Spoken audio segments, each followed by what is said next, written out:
So good afternoon, everybody, and thank you for being here today. We'll begin with a few calendar updates. Secretary Esper continues to prioritize the second line of effort in our national defense strategy, strengthening alliances and partnerships. Just this morning, the Secretary made phone calls to his counterparts in 3 allied countries, Japan, Greece, and the Netherlands. In each call, he emphasized the U.S. commitment to the respective alliances. Later this afternoon, Secretary Esper will depart for a trip to Wright-Patterson Air Force Base in Ohio and the University of Louisville in Kentucky. He'll be meeting with service members, local civilian leaders, and congressional partners, including Majority Leader McConnell, and touring the National Air and Space Intelligence Center. On this trip and in other engagements, Secretary Esper will continue to stress the need for the department to have a fiscal year 2020 budget as soon as possible. In the near term of 1 to 3 months, continuing resolutions disrupt major exercises and training events, affect readiness and maintenance, curtail hiring and recruitment actions, and adversely impact contracting negotiations.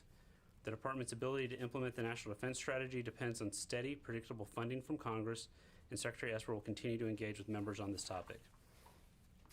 Moving to current events, we would like to commend the Afghan National Defense and Security Forces for their achievements in providing security for the Afghan people during the election this past weekend. The ANDSF took the lead for security and demonstrated its professionalism and competence throughout the election process. This morning, the Secretary had a call with Japanese Minister of Defense Kono, where they discussed North Korea. They both agreed that the North Korea tests are unnecessarily provocative and do not set the stage for diplomacy, and that North Korea should cease these tests. The press team tells me that there is a great deal of interest in the Department of Defense efforts with respect to the Ukrainian Security Assistance Initiative, so I'd like to address that for a minute. Today, the General Counsel of the Department, in keeping with past practice on matters of importance, and to ensure that all appropriate Department information is available on this matter, directed that DoD offices should provide any pertinent documents and records to the Office of General Counsel for cataloging and review. Consistent with the Secretary's guidance that all appropriate information be made available on this matter, I would like to be helpful in providing additional information, and will be happy to try and answer your questions. But I ask that you keep in mind that there's significant congressional interest resulting in the request of an IG investigation, so I will be limited in what I can answer, but I know that you all will understand that. That being said, I do want to provide a bit of background on the matter. In June of this year, DoD announced plans to provide $250 million in security assistance to Ukraine in funds for additional training, equipment, and advisory efforts to build the capacity of Ukraine's armed forces. The assistance reaffirmed the long-standing defense relationship between the United States and Ukraine. The United States has now provided $1.6 billion in security assistance to Ukraine since 2014. This assistance helps to build Ukraine's capacity to defend itself against aggressive Russian actions in the region. These funds provide equipment to support ongoing Ukrainian training programs and operational needs. These include rigid hold boats, sniper rifles, rocket-propelled grenade launchers, counter-artillery radars, electronic warfare detection equipment, secure communications, night vision equipment, and military medical treatment devices. As of today, the bulk of this $250 million is on contract. The rest should be out soon. As the Secretary stated, the brief pause in obligating funds did not negatively affect our national security. The Department of Defense remains committed to helping Ukraine implement provisions of Ukraine's 2018 law on national security to strengthen democratic civilian control of the military, promote command and control reforms, enhance transparency and accountability in acquisition and budgeting, and advance defense industry reforms. These reforms will bolster Ukraine's ability to defend its territory integrity in support of secure, prosperous, democratic, and freer Ukraine. So with that, Colonel Ryder and I will be happy to take your questions. So. Oh, we got everybody. Nope, we'll go right here. The General Counsel did this proactively. What was the rationale behind it? What kind of information will you be providing? And if you could really specify with regards to that June 18th announcement that was made, announcing that the initiative funds being transferred. What triggered the hold in July of that if we already had the Rude letter in May and then the June announcement? So with regard to the General Counsel memo, my understanding is this is a fairly standard practice that when there's a significant level of congressional or IG interest in a matter, for the department to take steps proactively to ensure that that these materials are available. So to me, I think it seems to be a fairly routine but proactive measure that we're taking. With regard to the timing of conversations or announcements, that's going to be one of those things that I'm not going to be able to get into, particularly between conversations between the department and the White House in terms of the timing of notices or what was conveyed in that. But can you confirm that OMB directed the Pentagon to stop the flow of that package for certain reasons back in July? I cannot confirm the conversations between the department and the White House as part of this review. I think you guys understand that that's going to be part of the conversation that's taking place, and generally we're conversations with White House fall into a different category of things, and in this case I'm not going to be able to comment on those. So let's go over here. Go ahead, Tony. Can you talk a little bit about were any DoD officials, either Secretary Esper or any policy people, listening in on the President's perfect July 25th phone call? No, they were not. Nobody was sitting in? No. To my knowledge, no one from the Department of Defense was on that call. I've specifically asked the Secretary of Defense that question, and he was not on that call. Can I ask you to react to one thing? Lindsey Graham, the senator, last week told reporters the actual delay in aid was coming from the Pentagon as much as anybody else, because they don't know much about the new president and whether he could be trusted. What do you think about that? Was that accurate? In keeping with my long-standing practice of the last press briefing, as I'm not going to comment on what other people were thinking in their comments. So I haven't spoken to Senator Graham on that. I can't explain his comments on that. I mean, you've delved into this pretty deeply, it sounds like. I mean, does that accurately reflect what you were hearing within the building here? And what was the part? The actual delay in aid was coming from the Pentagon as much as anybody else, because they didn't know about the new president, whether the new president could be trusted. Our goal throughout the process was to have the aid out the door by the end of the fiscal year. And so we'd been taking steps throughout the process and did so that we reviewed, made a determination on the aid, and worked with the interagency to get that aid out the door. And as I mentioned, the bulk of that aid went out the door prior to the end of the fiscal year. The rest of it will be going out in the next few days to a week. And so we believe we accomplished that. So go back over here. Thank you for doing this. Let's talk about the Javelins real quick. Can you confirm that there's 150 Javelin missiles that are being sold, 10 launchers for $39 million? Can you just confirm the brass tacks of that? And then for you, Colonel Ryder, what more can you tell us about the North Korea launch that you guys have confirmed? Do we know where it hit? Do we know any additional details? And also, has Mali reached out to the U.S. for additional assistance with the situation going on there? So I think your first question referred to military assistance or foreign aid assistance that came out under a State Department program. The general rules, we don't talk about what the equipment is until congressional notification has taken place. It's not my understanding that congressional notification on that particular funds has taken place. I believe it could be any day now. So I can't get into the specific equipment that are part of that funding batch, but would have to refer you to the State Department on the time and when they're going to notify Congress. And Carly, thanks very much for your question. As we understand it, North Korea fired a short to medium range ballistic missile some 280 miles into the Sea of Japan. And what we know is that the missile was fired from a sea-based platform in the Wonsan Bay. That's about all I can provide at this point. In terms of Mali, I'm not aware of any request, but we can look into that. Lita, sorry.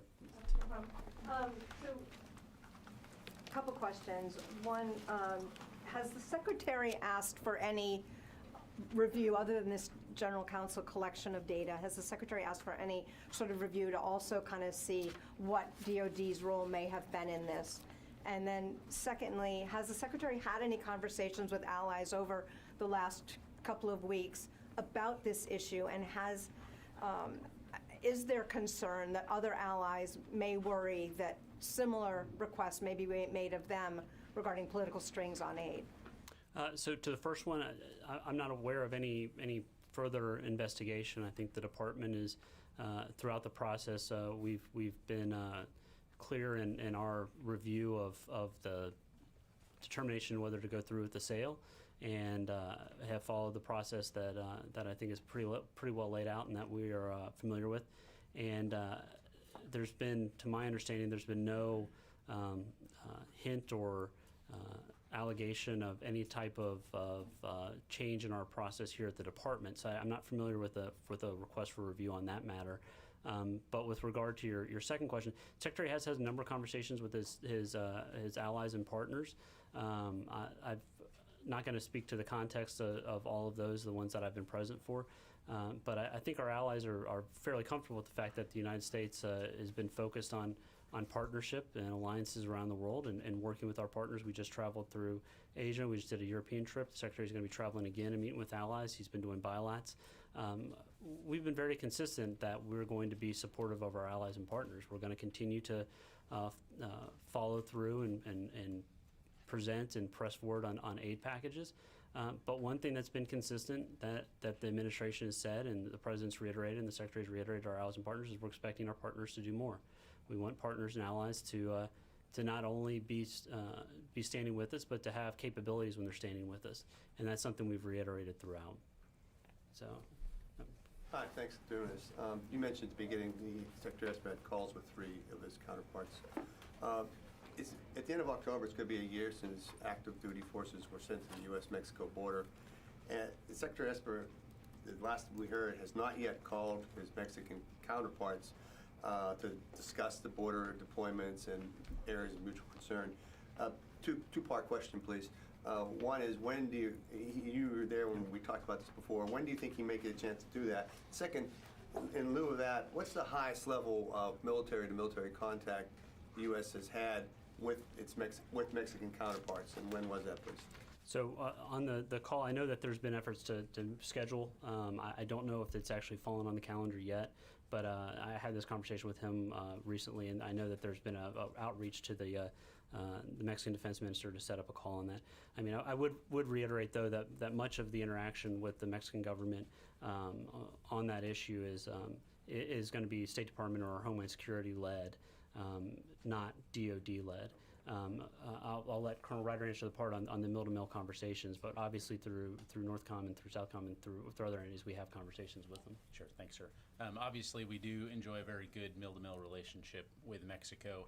I can get back to you, Tom, in terms of the specific dates, but I do know that General Dunford did travel to Mexico, I believe, earlier in the year or in 2018, so it's been relatively recently. Thanks, Colonel. Okay. Yep. Is Secretary Esper willing to testify to any House committee over Ukraine?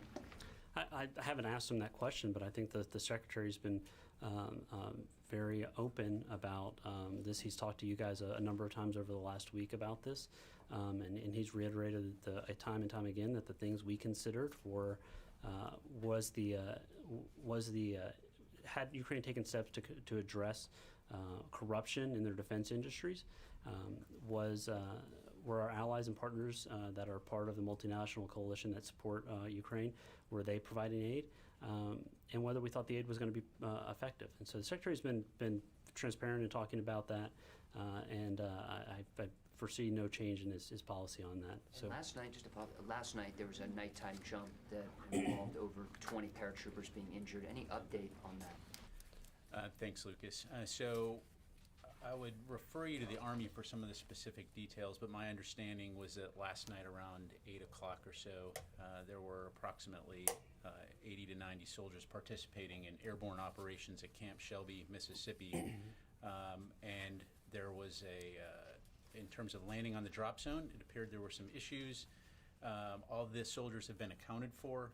There were some injuries, and so some of those soldiers have been taken to the hospital, some treated and released, some still being treated. But it is now being investigated by the Army and the safety office there. So I would refer you to them for additional details. Me? Yep. One thing on that, Pat, is there any early read on what exactly happened that caused so many of the soldiers to go, it seems, into the trees? Courtney, not at this time. Again, they're investigating that. And so I'd refer you to the Army for additional. That was just a quick follow-up. Jonathan, for you, on the given the fact that the U.S. had announced the $250 million to Ukraine in June, and then there was this call in late July with the president, would it be standard practice for someone from, whether it's UCOM or DoD policy who focuses on that area, to listen into the call? And if not, would it be standard for the notes to come to those people to inform them? I can't speak for what would have been the standard practice on that. I just know for this particular call that I've been, my understanding is no one from DoD was on that call. Did Secretary Esper get the notes from the call or any kind of a transcript or readout from it? I don't have an answer for you on that. Thank you. I would like to move to Iraq. I would like to hear from Good, both, I'd like to do that too, so. to hear from both of you about the current situation in Baghdad mainly. How does the Pentagon see the situation there? If the U.S. military has any contingency plans in case for evacuation or for changing security measures given the current situation? So I think with regard to our people who are in Iraq, I think we're comfortable with our force protection efforts, whether it's our military members or civilian personnel who are in the area. So if your question is about our changes in activity there, that's one thing we continue to look at, is ensuring that our people are safe and are taken care of. If it's a question more general about the political situation and the political dynamic, I'd have to refer you to State Department on the U.S. government position with regard to the political situation. Do you have a And just to add to that, if I may, sir, obviously you've seen the press reports about protests in Baghdad and elsewhere in the country, and clearly that's a domestic issue that I'd refer to the Iraqis on. In terms of the U.S. and coalition military mission there that continues, there's been no impact on that. I know that CJTFOIR put out a statement this morning confirming that there was a rocket attack in the green zone, but that no U.S. personnel were affected or impacted. And so we continue to stay focused on the Defeat ISIS mission. Thank you. So back to Ukraine. Has Congress reached out to Esper or the DoD for any documents or anything for him to testify or at all yet? I'm not aware of any requests that have come in at this point. I know that there's been a letter from Congress to the IG asking them to consider opening an investigation. I don't have any guidance. I think I'd ask you to reach out to the IG on that, but I have no guidance from the IG on whether that has taken place or not. But out of an abundance of caution, I think out of just a normal operating procedure for our general counsel, that they've taken the steps to ask those documents and records be preserved.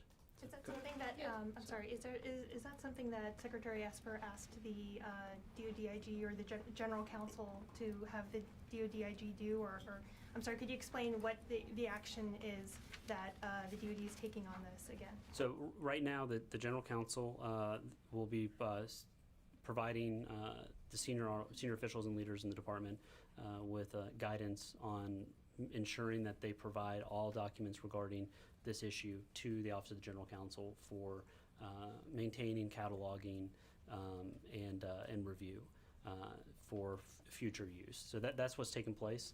That was done by the General Counsel as part of the normal practice in consultation with the Secretary, and something that my understanding is not an unusual thing for us to be doing. Could you update us on the implementation of the security mechanism in Northeast Syria? And do you still consider it viable in light of Turkish President Erdogan's continuing threats to invade, which he made most recently on Tuesday? Sure, happy to take that, sir. So in terms of President Erdogan's comments, I'm not going to comment on those, other than to say that we continue to implement the security mechanism. Progress continues to be made in the sense that at this point we've conducted 7 combined air reconnaissance flights, 2 joint ground patrols with our Turkish allies, and more planned for the future. As I've briefed in the past, we continue to see YPG fortifications being dismantled with the SDF, and so that again shows a good faith effort on the SDF's part to help implement this mechanism. So going forward, we continue to look forward to working with our Turkish allies to not only take into account their legitimate security concerns, but also to prevent the resurgence of ISIS and ensure an enduring defeat of ISIS. So as far as you're concerned, the SDF is complying with the terms of these understandings?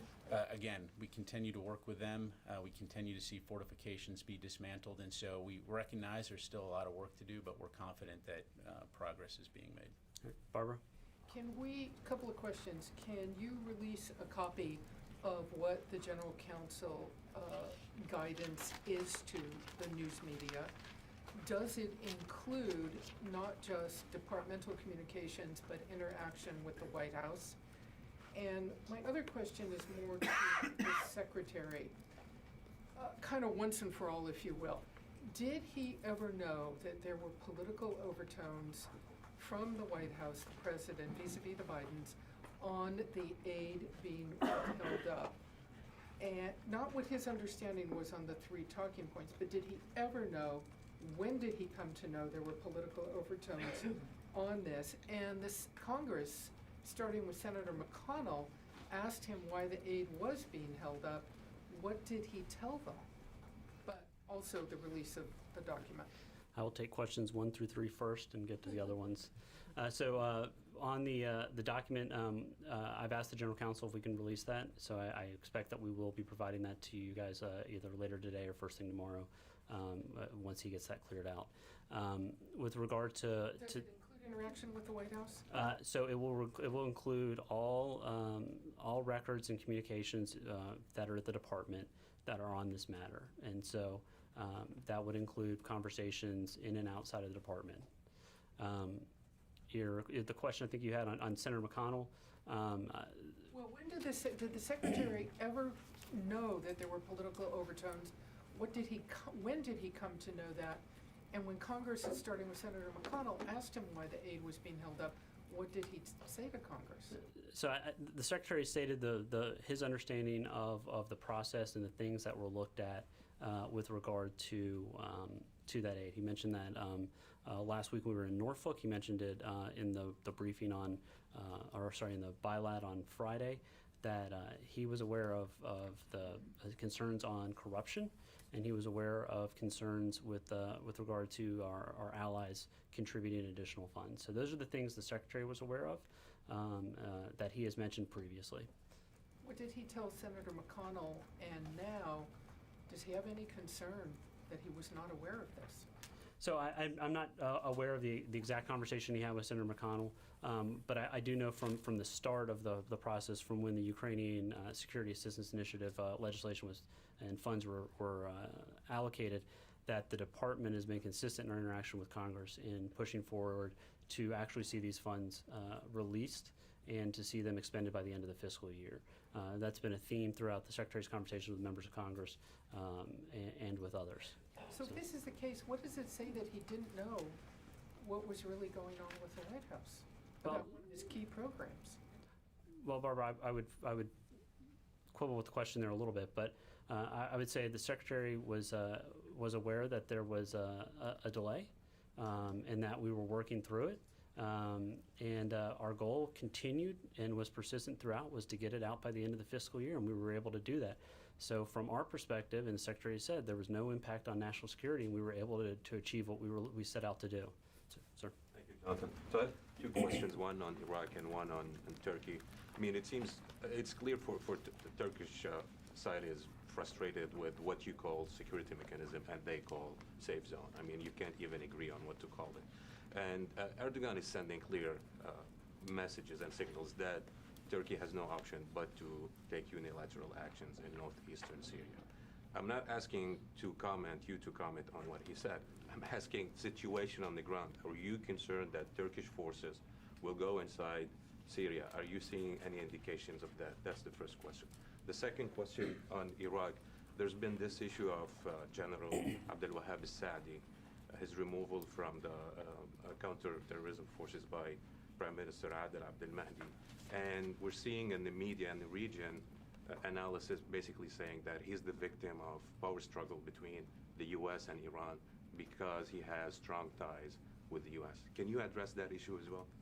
Sure. So on the security mechanism, what I would tell you is I'm not going to speculate on hypotheticals. You know, I've seen the press reporting insinuating the potential for a Turkish incursion, but I'm going to focus on the facts. And today, right now, we're focused on defeating ISIS and ensuring that they don't come back.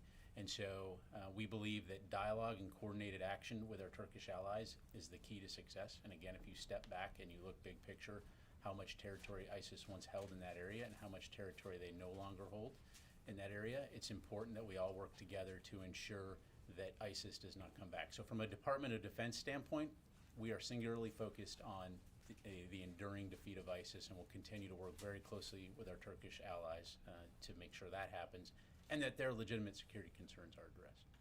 And then in terms of Iraq, look, I'm not going to get into talking about the inner workings of the Iraqi Ministry of Defense or their government. Again, that's something really that you would need to talk to the Iraqis about. All right, we're going to go way in the back of the classroom here. Go ahead. Thank you. So I'd like to ask about North Korea. So North Korea state media reported that they launched the SLBM submarine, launched ballistic missile. So do you believe North Korea launched SLBM, or do you believe they launched another type of ballistic missile?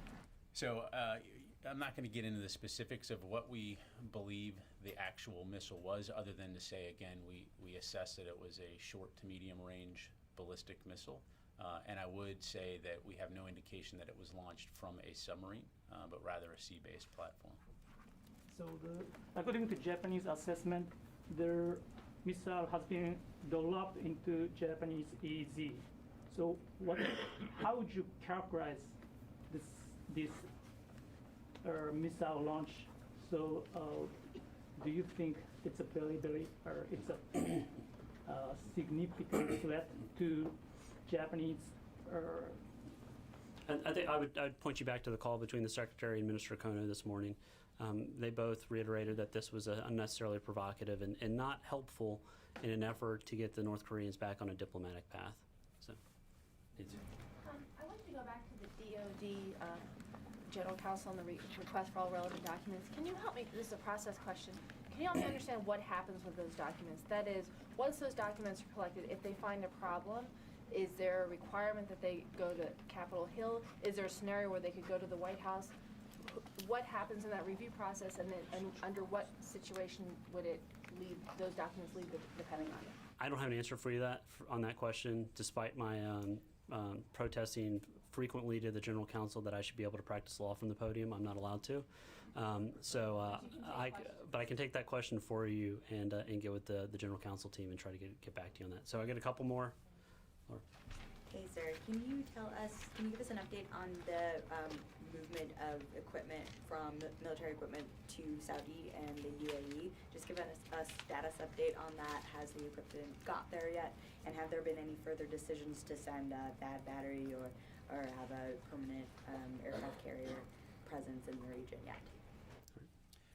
So, Laura, what I would tell you, first of all, obviously we made the announcement last week in terms of what we would be deploying, but for operation security reasons, I'm not going to talk about specific deployment timelines right now.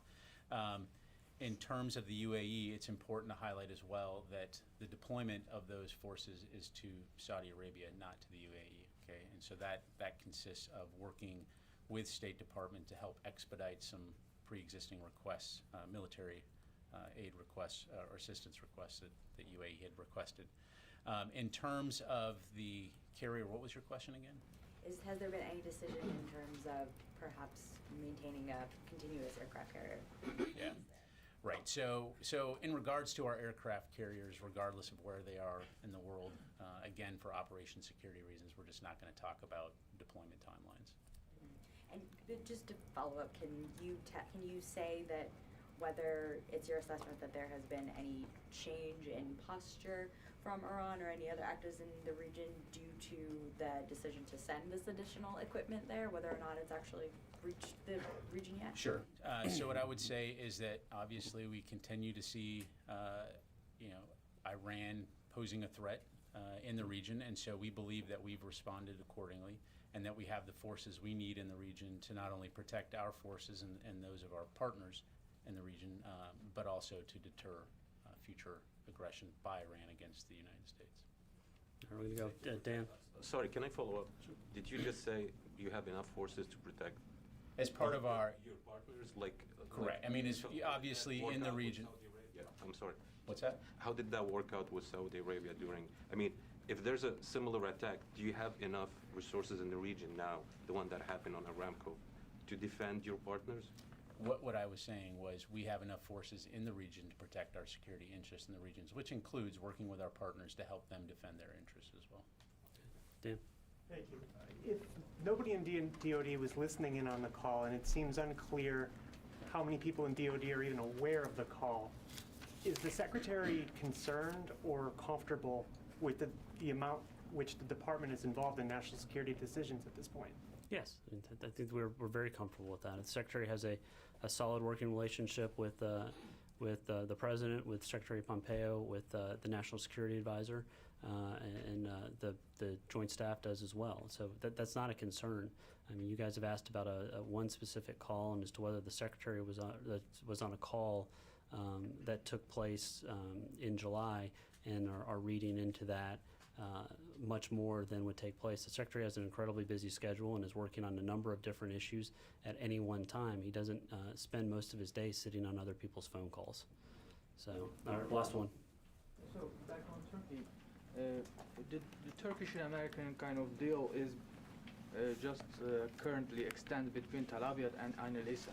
But the rest of the border area, YPG still maintains its strongholds and still have forces over there. And Turkey is, of course, running out of patience. So when do you think those areas are also going to be addressed and then YPG will be removed from those strongholds?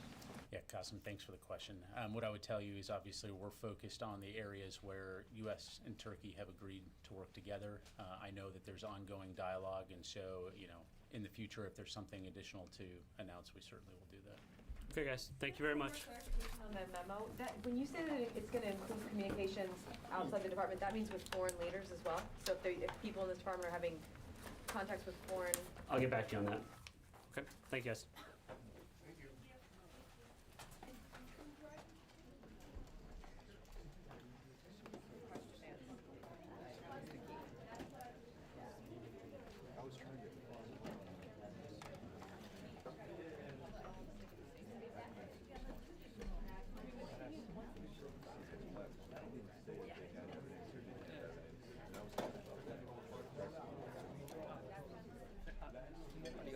되게 기대가